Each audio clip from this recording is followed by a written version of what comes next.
They were listing 5 things that are preventing you from writing song lyrics and giving some very specific, very much actionable and hands-on tips to overcome those. I hope you'll find something that's relevant to yourself and start writing with more freedom. I must note that out of the 5 things, only one is a very, very serious issue that can be a deal breaker. Also, another one is kinda tough to overcome but still manageable. The rest, despite being seemingly very serious and detrimental to your creativity, are completely benign and really easy to overcome. And I'll also include a bonus 6th item that hinders your creativity. So watch closely not to miss any of them tips. And number 1 is never finalizing the lyrics. The source of that may be your perfectionism or procrastination. So to battle it, you need to address either your perfectionism or procrastination. And there's a bunch of tips and tools online that can help you address those. The things that help me are setting deadlines. If I have a deadline, I'm less likely to procrastinate. This also helps with perfectionism. If you have a deadline, you can promise yourself that past that deadline, no changes are going to be made to the lyrics. And this can be an artificial way to limit your perfectionism. Another thing that helps me is limiting the number of iterations. Never finishing a song can be a product of always editing and re-editing and then again re-editing things. Limiting the number of edits can help you overcome this. My limit is 2. I write the lyrics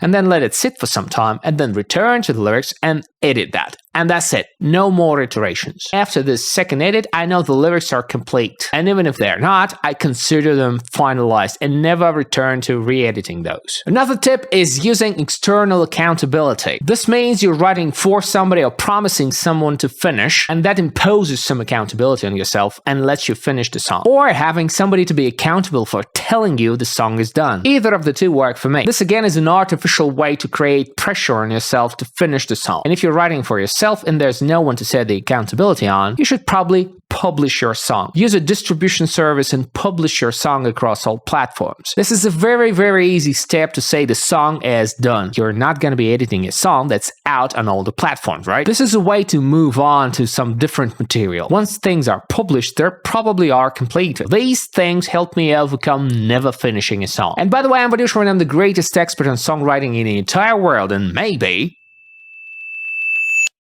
even on YouTube. Jokes aside, I'm Vadusha and this is my channel where I try and make the world better by making it have more songs, preferably mine and yours. Hurdle number 2 is relying solely on inspiration, having no process whatsoever to write songs. And while I can't say that inspiration is not important, it absolutely is not a must. So a natural thing to overcome this is to learn and adopt a process, a streamlined framework that helps you write songs. For me, it's 4 easy steps. Number 1 being associations, number 2 strong positions, number 3 rhyming backwards, and number 4 filling the blanks. If you don't know what it is, watch any of my previous videos where I go in depth on every step. Having steps, having a process really helps focus on doing the job instead of waiting for inspiration to hit. But it's not the only way to become a master of your own songwriting. Another thing you could do is to actually use inspiration, but the problem with inspiration is that it hits spontaneously. To battle that, you need to put down your ideas. Whenever there's an idea, you put it down. You record it with a recorder, you write it down in a notebook or notes in your smartphone, because once you start thinking about something, synapses form in your brain and your neural system. Those synapses conduct electricity, and ideas are basically electricity. The more associations you have, the more thinking you've invested in a topic, the more likely a spontaneous idea is going to come to you. The best thing you can do with it is write it down or record it. So take notes. And ideas normally come when you're taking a shower, when you're on a toilet, and when you're going to bed. Make sure there's something to record your ideas in the shower, and I'm not joking. That's literally the way it happens. And make sure you have your phone on you when you're going to the loo. And one more little tip is to actually dedicate specific time to writing song, like a time slot, like an hour or something, when you do nothing but write song lyrics. This will set you in the mood for writing song lyrics. And probably the first 5 to 10 to 20 minutes, you're just going to be staring at a blank page. But you can't be staring at a blank page longer than that, because something's gonna come out naturally. So dedicate time. Number 3 is the tough but manageable one. It's your self-doubt and vulnerability. There's nothing much you can do about it, but there's specific things you can actually implement to decrease the chances of being vulnerable and having self-doubt. And of course, the pinnacle of those is practice. The more practice you have, the less self-doubt. With practice comes confidence. At a certain point, you start trusting the process. You know that even if you don't know what to write about, even if you have zero idea ideas. Even if you haven't thought of the song, you know that the process works every single time. You've written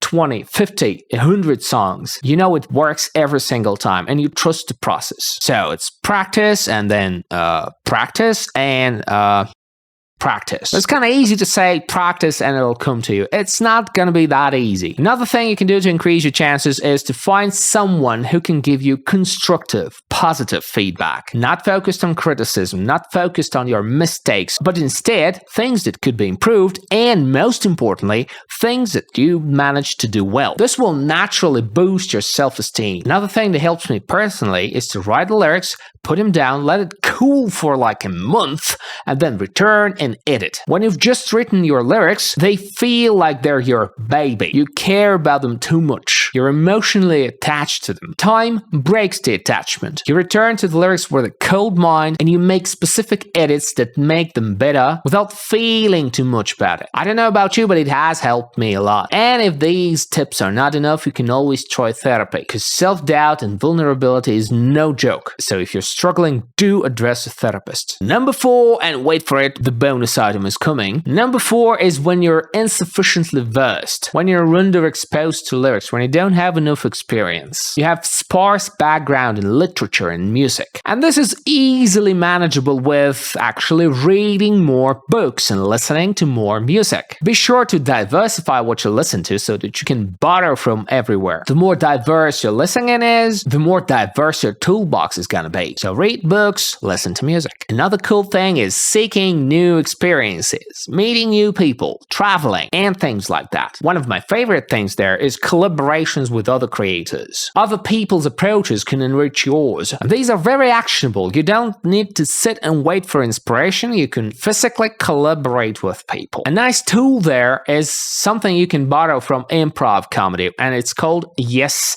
and. Instead of saying no, or instead of saying yes but, you can say yes and. This makes you accept the circumstances, and instead of worrying about them or neglecting them or avoiding them, you accept them and find ways to manage them. So if there's an opportunity, you're always open for it, if it's safe, of course. It's not just agreeing though, it's yes and. You build on top of the opportunity. You add something to it. You develop it. That's a nice one. Just Google yes and learn something from there, because it really helps enrich your experience. But wait, there's more. If you really want to master your lyrics writing, go ahead and study stylistics. Stylistics is a branch of applied linguistics. It studies different stylistic devices like metaphors, synonyms, parallel constructions, and all of things like that that make text in general and poetry and lyrics specifically more expressive. With those, you can always overcome any difficulty you face when writing song lyrics. And then you can use these to increase the efficiency of your listening and reading, because you can deconstruct lyrics and poetry and see what you like in those and what you don't. You can see what works and what doesn't. Instead of just staring at a piece of poetry or lyrics, you can scientifically decipher what stylistic devices tickle your nerves and then use those devices to produce some of your own poetry and lyrics. Okay, time for the bonus item. For some reason, people think it's cheating when they're using some electronic or online songwriting tools, like rhyming apps, dictionaries of synonyms and antonyms, AI tools, some mind mapping software, and even Google and Wikipedia. And the natural way to manage that is to use all the tools available. If it helps, why not use it? My favorite rhyming dictionary is RhymeZone. You can always Google synonyms online and then use the platform to come up with synonyms. My favorite mind mapping software is Xmind, and whenever I face a topic I'm not well versed in, I use Google and Wikipedia all the time. So be sure to use those shortcuts, because they allow you to produce the results faster and gain experiences faster and make the process easier for you, and probably this may result in more motivation for you to write more and more lyrics. And the last one is the really tough one. It can be a deal breaker, and it's focusing on the end goal, the numbers like subscribers and listeners and money, instead of focusing on the process. If you're all about the end results like subscribers and money and numbers and listeners, I got some bad news for you. There's too much luck associated with the entire thing, and chances are you're not gonna get those, or at least you're not gonna get those fast. And if you don't truly love the process of writing, it's gonna be torture for you. So tip number 1 is learn to love the process. It's not really actionable though, and that's why it's gonna make or break the whole thing for you. Some things that can help you are setting process-oriented goals. Instead of thinking of a number of subscribers or listeners, you can think of writing a number of songs or spending a number of hours a week songwriting. These things can make you generate a routine instead of disappointing you because of not achieving those goals. So process-oriented goals are a way for you to avoid depression associated with never achieving numeric goals. Another thing that can help you is celebrating small achievements. If you promised you would dedicate like 15 minutes every day writing songs, and if you actually spend a week and do dedicate the 15 minutes every day, celebrate that. Treat yourself. This can help motivate you proceed with doing the same thing over and over again, and doing the same thing over and over again is what makes you confident in the process, what makes you learn the process and adopt it. Really internalize it. But as I've said, if you don't truly love the process, chances are you're going to be very depressed. So this is an absolute pivotal point for you if you want to become a songwriter. If you don't love the process itself, you might want to opt out. Thank you so much for watching the video till the very end and not skipping any bit of it. This and your subscriptions let YouTube know the video is worth promoting. And most importantly, it makes me happy. Please like the video if you liked the video. Please subscribe if you have a heart. I hope you found at least some of those tips useful, and now you can write with more freedom because you're awesome.